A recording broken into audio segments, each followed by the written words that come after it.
Since the dawn of time, mankind has feared what it cannot understand. In the darkness of caves, in forgotten temples, in the whispers of moonless nights, a presence has always followed humanity through the ages. Not a god, not an angel, but something older, something that breathes within the shadow of every faith ever born. The sacred texts give it many names: Satan, Lucifer, Belial, Astaroth. But behind those names lies a vast and intricate system, a true infernal hierarchy, a court of fallen spirits, each with their own title, power, and dominion. Kings, dukes, and princes, not of this earth, but of a kingdom that few dare to name aloud. Yet those figures are not merely symbols of evil. They are metaphors, archetypes, mirrors of the human soul. Because the border between light and darkness has never been clear, and often the demons we fear the most are the ones we carry within ourselves. In this journey, we will uncover the origins, the legends, and the hidden truths of demonology. From the oldest sacred scriptures to the forbidden grimoires of the Middle Ages, we'll reveal who truly rules the depths of hell. But before we begin, if you love mysteries, hidden history, and forgotten secrets, subscribe to the channel and turn on the bell. Prepare yourself, for what you're about to hear is not just legend. It is the chronicle of a hidden kingdom that lives beyond the light. Long before the idea of hell was born, mankind already knew the shadow. Every ancient civilization spoke of powerful, unseen spirits, forces able to shape the fate of mortals. Yet not all were evil. In ancient Greece, the word daimon meant spirit, an inner force, a bridge between gods and men. Not an enemy, but a guide. Even Socrates claimed to hear his personal daimon, a voice that whispered guidance in moments of doubt. But then, something changed. With the rise of monotheism, the free spirit became the rebellious one. The daimon turned into the demon. From messenger of knowledge, it became the emblem of corruption and the fall. In the lands of Babylon, priests spoke of entities that brought pestilence and nightmares. The most feared among them was Pazuzu, king of desert winds, half man and half beast. In Mesopotamia they prayed to keep him away, yet his name was invoked in rituals of protection, for sometimes only a demon could drive out another demon. In the ancient Near East was born the legend of Lilith, the serpent woman, the first wife of Adam, according to forbidden Hebrew texts.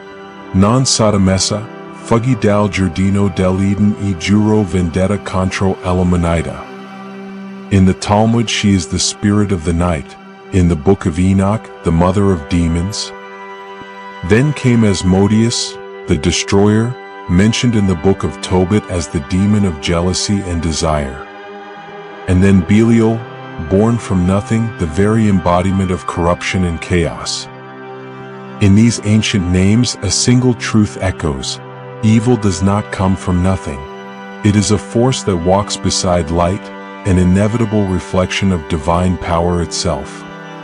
Every religion gave it its own meaning. For the Babylonians, a curse to fear; for the Greeks, a voice to hear; for the Hebrews, a rebellion to punish. And so, from the sands of Sumer to the temples of Jerusalem, the first image of evil was born, not as a monster but as an echo of human freedom.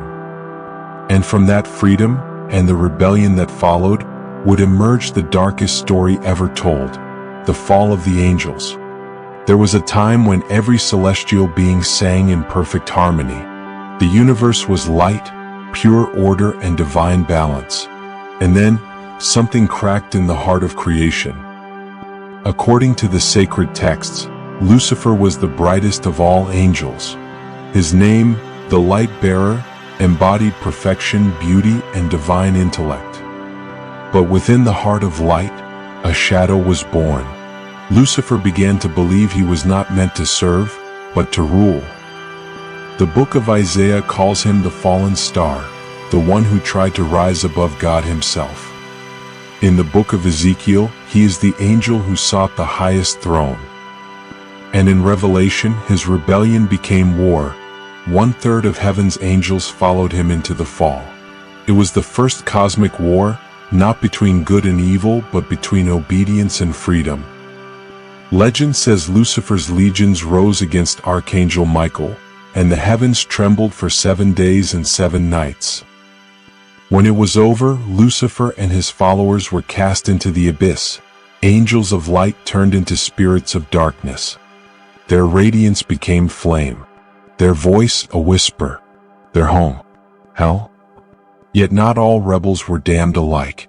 Some remained between worlds, neither angels nor demons, guardians of forbidden secrets, the so-called watchers from the Book of Enoch. They were 200. They descended upon the earth, took mortal wives, and taught humankind arts never meant to be known: metallurgy, astrology, magic, and war. From that union were born the Nephilim, giants of mixed blood, half celestial, half mortal. And God, seeing the world corrupted by their power, sent the great flood to erase their bloodline from the earth. Thus was born the very idea of the demon, not a monster but a fallen angel, a being of light consumed by pride and the thirst for knowledge. Lucifer, the most beautiful among celestial spirits, became the eternal symbol of rebellion, not only against God but against the order of the universe itself. And while the faithful rebuilt the heavens, deep below a new kingdom was rising, a dark empire with its own laws, its own hierarchy, and a sovereign crowned in fire, a kingdom called hell. After the fall, silence reigned for an age no mortal could ever measure. Then, in the depths of the abyss, the flames began to stir once more. From the ashes of the fallen angels, a new order was born. Just as heaven had its choirs and celestial spheres, so too did the infernal realm shape itself into layers of power, precise, cruel, and eternal. Medieval grimoires describe this organization with chilling precision. In Pseudomonarchia Daemonum by Johann Weyer, and in the Ars Goetia, the first part of the Lemegeton or Key of Solomon, demons are listed as nobles of a shadowed empire. At the summit sits Lucifer, bearer of lost light, no longer the radiant angel, but the sovereign of chaos itself. Beneath him rule his lieutenants, the 7 infernal princes, each embodying a deadly sin, each a dark reflection of human weakness. Lucifer, pride; Mammon, greed; Asmodeus, lust; Satan, wrath; Beelzebub, gluttony; Leviathan, envy; Belphegor, sloth. Every name bears a purpose, a power, a dominion. Baal, first infernal king, commands 66 legions of spirits. Astaroth, duke and counselor, keeper of the secrets of time and death. Paimon, mighty king of the west, appears crowned, followed by howling legions. Belial, the one without a master, reigns as lord of corruption and chaos. And then Leviathan, the sea beast that coils around the world, guardian of infernal waters, embodiment of divine envy itself. In some texts, hell is described as a perfect monarchy, with courts, councils, generals, and endless ranks of lesser spirits. In others, it is a living chaos where every demon seeks to usurp the other. Yet in both versions, the logic remains. The order of evil is but a twisted mirror of divine order. Where angels serve through love, demons obey through fear. Where heaven is built upon light, hell stands upon deception. And yet, both are part of the same balance, 2 faces of a single creation. Perhaps that is why forbidden grimoires, like the Grimorium Verum, never describe hell as a place of torment, but as a dark government where each demon holds a precise duty: to tempt, to corrupt, to instruct, to watch. A flawless system where chaos becomes order and shadow serves the light, even without knowing it. And so, in the depths of the unseen world, an empire rises, eternal and unchanging. An empire of fire and darkness, ruled by those who once were light. This is the realm of Lucifer, the court of demons, the infernal hierarchy. After the fall, the demons did not vanish. They lingered in silence, hidden within the folds of creation, waiting for mankind to learn how to name them. And it was then that the sacred texts began to speak of them. In the Bible, demons are not horned beasts of fire, but unclean spirits, messengers of chaos and temptation. In Deuteronomy it speaks of foreign gods, but they are in truth the Shittim, rebellious spirits born of chaos itself. In the New Testament, evil takes on a more direct form. Jesus drives out demons with his word, frees the possessed, and reveals that the war between light and darkness is not only in the heavens, it lives within every human heart. In the Gospel of Mark, a possessed man cries out, "My name is Legion, for we are many." A sentence that echoes through the ages, evil has not one face but 1,000. In ancient Jewish tradition appears the name Samael, the poison of God, an angel of death, symbol of blind obedience and necessary destruction. And then Belial, invoked in the Psalms as the spirit of corruption, the embodiment of absolute defiance. In the Talmud, the world of demons mirrors our own. They live, they feed, they breed, yet remain invisible to human eyes. According to legend, they wander among us in the hours of night, near abandoned places, deserts, and forgotten borders. In the Quran we find the jinn, beings of smokeless fire born before mankind. Not all are evil, some serve God, others rebel, led by Iblis, the one who refused to bow before Adam. For that single act of pride, the same that condemned Lucifer, he was cast out but not destroyed, condemned to tempt mankind until the day of judgment. In every faith the message remains, evil is not a distant being but a choice. It cannot exist without good, just as shadow cannot exist without light. Yet between the lines of sacred texts lie stories that go far beyond metaphor, tales of possession, exorcisms, of men and women who claim to hear voices not of this world. In medieval monasteries they spoke of the mute demon, one that never spoke yet made itself known through pain. In Italy, legend tells of the nameless demon of the Abbey of Lucidio, a spirit summoned in a forbidden rite that drove its monks to madness.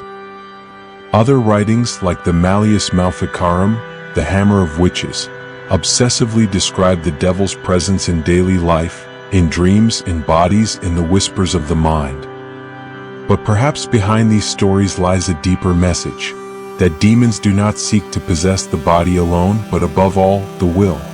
They do not dwell in another world, but in the spaces where faith falters and fear grows. From the Bible to the Quran, from the Talmud to the Apocrypha, all tell the same truth. Evil is not outside of us. It is within, invisible, silent. And when mankind forgets the light, the demons return to remind them. Since the dawn of storytelling, humanity has tried to give evil a face. From the first myths whispered by firelight to sacred texts carved in stone, man has always painted darkness to understand it. And in art, in pigments, marble, and words, demons found their most perfect form. They became beauty twisted into terror. In the Middle Ages, painters did not only glorify saints and miracles. In the margins of illuminated manuscripts and in cathedral shadows, distorted creatures took shape, children of sin and fear. They were there to warn, but also to mesmerize. In Giotto's Last Judgment, in Bosch's Infernal Chaos, in Bruegel's grotesque and Signorelli's tormented figures, hell took shape as a twisted ballet of flesh and flame. In the Renaissance, evil became elegant. Lucifer was no longer a beast, but a fallen angel of unbearable beauty, radiant and damned. Michelangelo painted him on the Sistine ceiling. Dante imagined him frozen in ice, devouring traitors, yet motionless, powerless, prisoner of his own pride. In the Romantic era, demons became tragic heroes. Lucifer, in Paradise Lost, was no longer God's enemy, but the symbol of defiance, the spirit who would rather reign in hell than serve in heaven. The one who chooses damnation over obedience.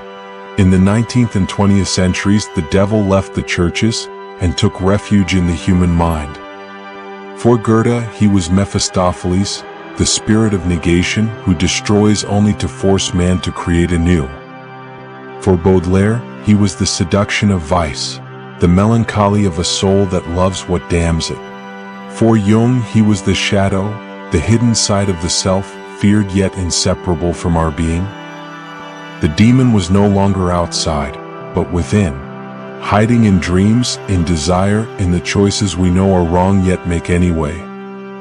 And then cinema made him immortal, from Linda Blair's possessed stare in The Exorcist, to the seductions of the devil's advocate, from Rosemary's Baby to Constantine and Seven. Every age recreates its hell, every generation invents its own Lucifer. Because the demon never dies. He changes face, language, symbol. Sometimes he's a whisper, sometimes a craving, sometimes a system that devours freedom itself. In art, painting, poetry, cinema, demons become mirrors of the world. Mirrors that never lie, reflecting all we wish to ignore. From the ink of monks to the silver screen, the shadow continues to live, transforming, whispering through 1,000 voices. And every time man tells the story of evil, paints it, writes it, or fears it, he makes it more real. For thousands of years, humanity has told the same story. The name changes, the face changes, but the enemy remains the same. A shadow that never dies, only transforms. And yet, no one has ever proven that demons truly exist. So where does that fear come from, the one that echoes through the centuries? Why do millions across distant cultures describe the same darkness, using different words, yet telling the same tale? Perhaps demons are not outer beings but inner shadows, reflections of what mankind refuses to acknowledge within itself.